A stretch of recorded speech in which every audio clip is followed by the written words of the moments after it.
call you to call who the Lord to report to is caught through the ghost.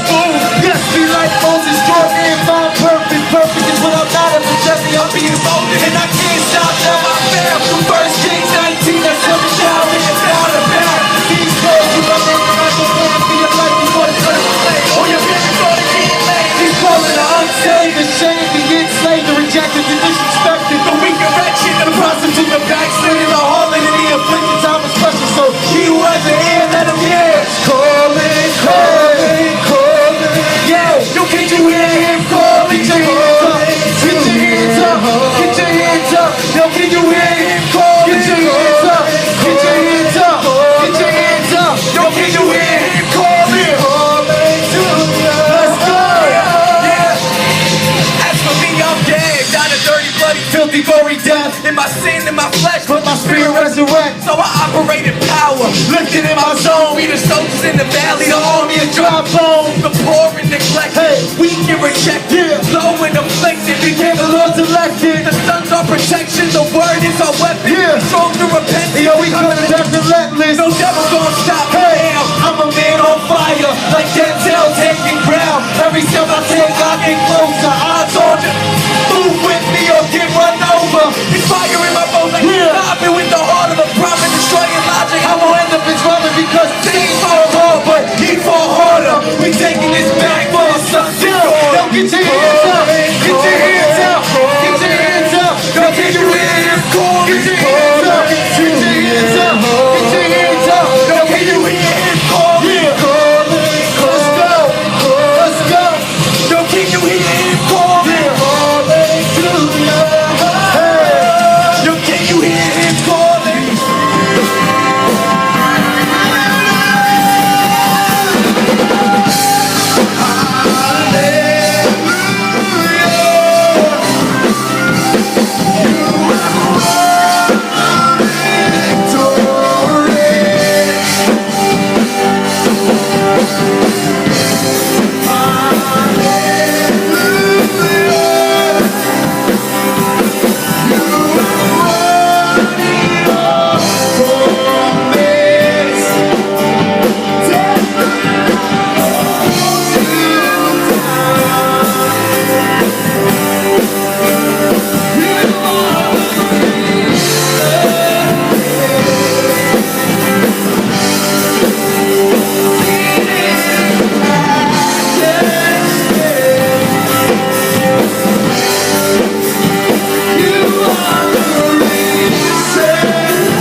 You have won it all for me. See, death could not hold you down. You are the risen King. Sing it out. Seated in majesty. You are the risen King.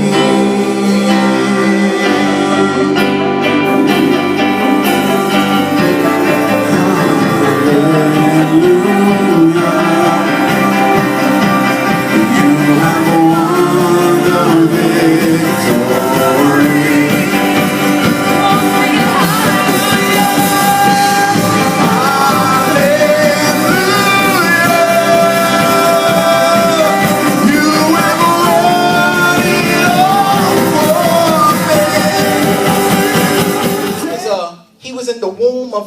Of a young girl, and what he, and she was scared. Can you imagine being pregnant? Like, I'm gonna tell you something. In those times, Mary was about to get stoned because she wasn't married. Mary wasn't married. She was engaged to a dude who loved her and he wanted to protect her. And Mary gets impregnated by, as Jesus gets older, he's like around 12 years old one time, and he's teaching already because he knew the plan that God had for his life. And then Jesus gets a little older and he's 30 and he walks by some dudes and he's like, I know the plan that I have for your life. And I just want you to walk with me. So a guy named Peter starts walking with him, a guy named Andrew. And before you know it, there's like 12 dudes with him. And he starts to teach them. And he starts to train them up. And, you know, and he just starts to be with them. And one day he's like barking on them like, yo, what you doing? And he calls one of them like the devil. He's like, yo, get behind me, Satan. And the dude that he calls a devil, his name was Peter. And although he called him Satan, he still was walking with him. How many of us know that sometimes when you got a real friend, they could tell you the truth. And it won't really like faze you, but how many of us, you got some real friends in here? Yeah. You got some real friends that can tell you, yo, your breath stink. You need to. Ladies, any of your friends be like, yo, what's up with your hair? Like, are you seriously going out like that? Fellas, any of your friends tell you stuff like, dude, you got boogers right now. Stop talking to her. No?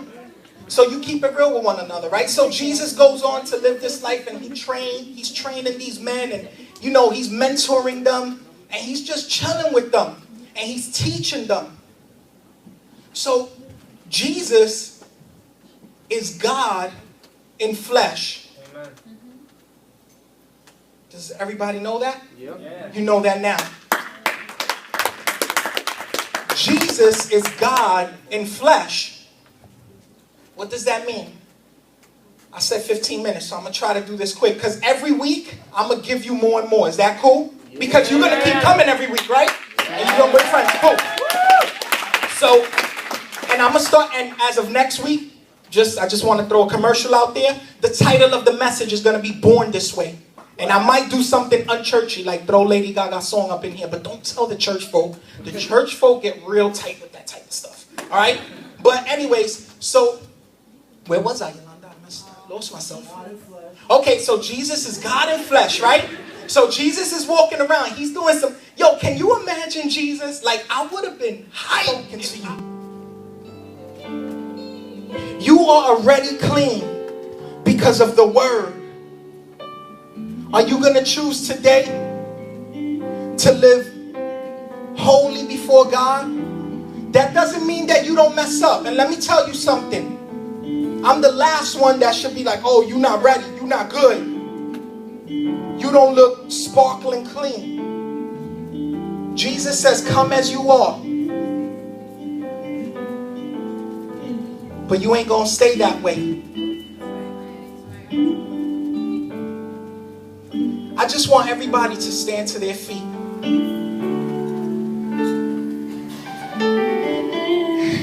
You know, normally I don't have a 3-point type of sermon. But I'm not a 3-point. I don't have like I just speak as the Lord gives me. I just share and I'm telling you, I know that there's people here.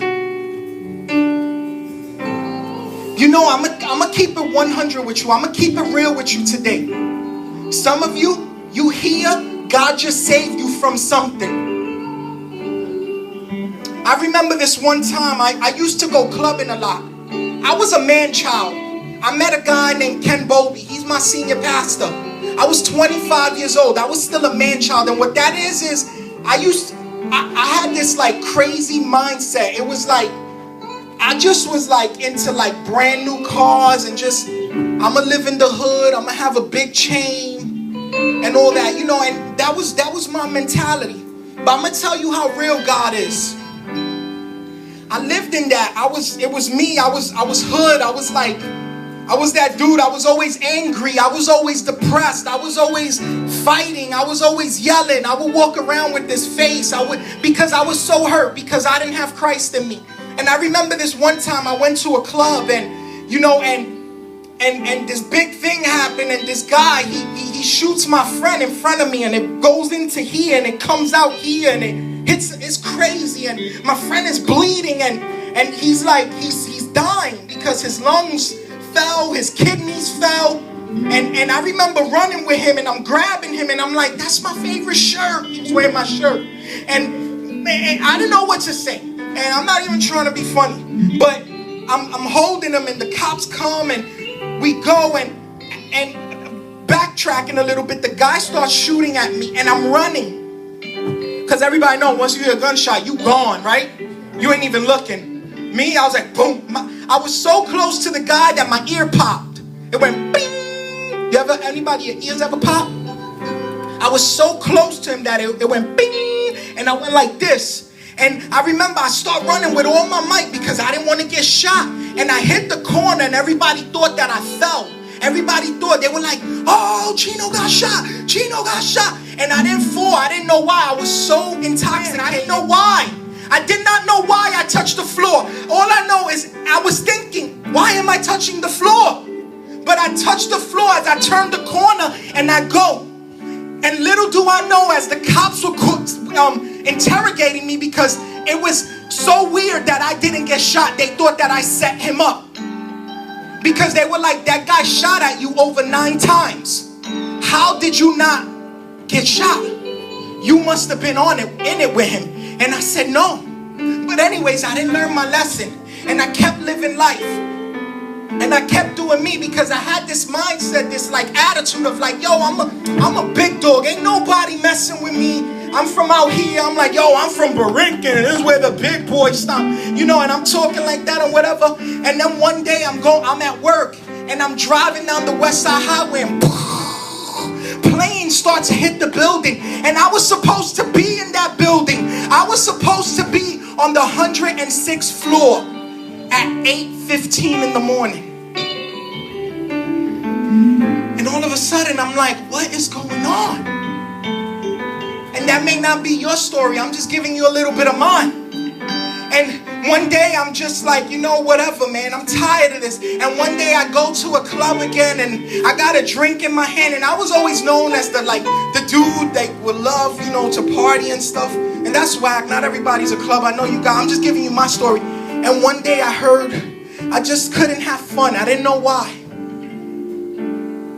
And your story might be you just don't be out. I'm just giving you some of my story. And one day I meet somebody who introduces me to Jesus. And my life has been radically transformed. Your story might be you just did bad in school. You just messing up. Your story might be you just chilling, and you don't want to serve God. But I'm here to let you know, I want to introduce you to Jesus. I want you to know God the way I know God. Man, He's the answer. I'm telling you, He is the answer. We walk around upset. We walk around down. We don't even know where we're going, but God knows where you're going. All you got to do is give your life to Him right now.